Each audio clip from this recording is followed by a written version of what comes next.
Bon, alors, vous pouvez constater que Brigitte Chabrol a changé physiquement, mais je la remplace parce qu'elle ne pouvait pas être là ce matin. Et on a permuté, c'est elle qui animera la table ronde de cet après-midi à ma place.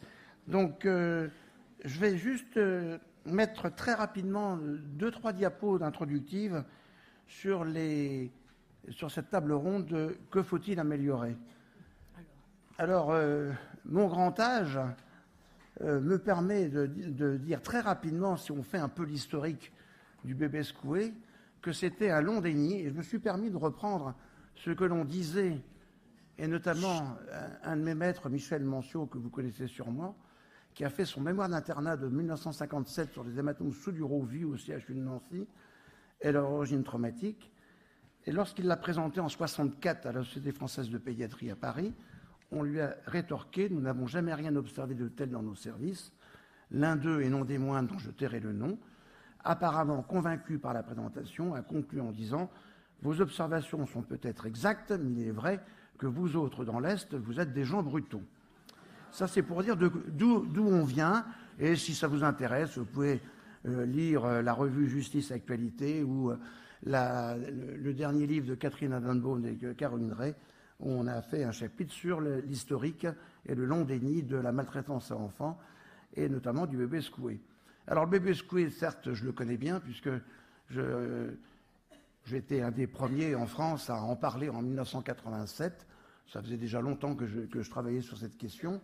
Et dans cet article qui est paru dans les archives de pédiatrie en 1987, je me permets de lire le résumé. Les auteurs rapportent 3 cas de lésions cérébrales par secousse violente imprimées à la tête chez des nourrissons. Ils soulignent la difficulté du diagnostic lorsque manquent les signes classiques de l'enfant battu, traces de coups, fractures.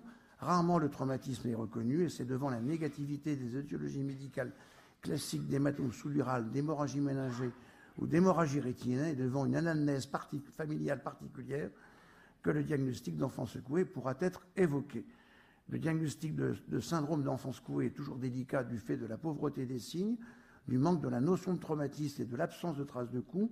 Il n'est parfois que fortement suspecté sur l'anamnèse familiale, l'aveu du traumatisme par les parents ou un témoignage direct. Ça, c'était en 1987, et je dois dire que les techniques d'investigation médicale se sont notablement améliorées. C'était il y a 30 ans. Et donc, on rend de plus en plus service à la justice pour justement préciser les choses. Ça, c'est la première partie. Et y a-t-il encore des ratés? La réponse est oui. Et même dans des hôpitaux célèbres, je peux vous garantir en faisant des expertises, et je pense que mes collègues qui font des expertises le savent également, il y a des expertises qui sont ratées, qui ne sont pas évoquées. Voilà. Et donc, ça existe toujours. Donc, Anne va nous dire ça. La deuxième partie, c'est sur les problèmes de recours à l'indemnisation.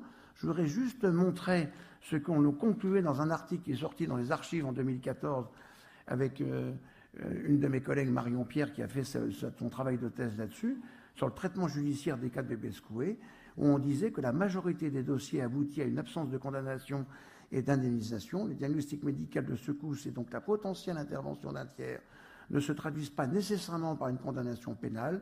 La désignation systématique d'un administrateur ad hoc pourrait permettre une saisine plus fréquente de la CIVI. Et sur les 34 dossiers, avec 16 qu'on avait pu... 34, il y en avait donc 22 qu'on avait pu étudier très précisément. Il n'y avait seulement que 2 enfants qui avaient été indemnisés. Voilà, donc des ratés, oui, il y en a. Je te passe la parole, Anne, pour nous expliquer les ratés.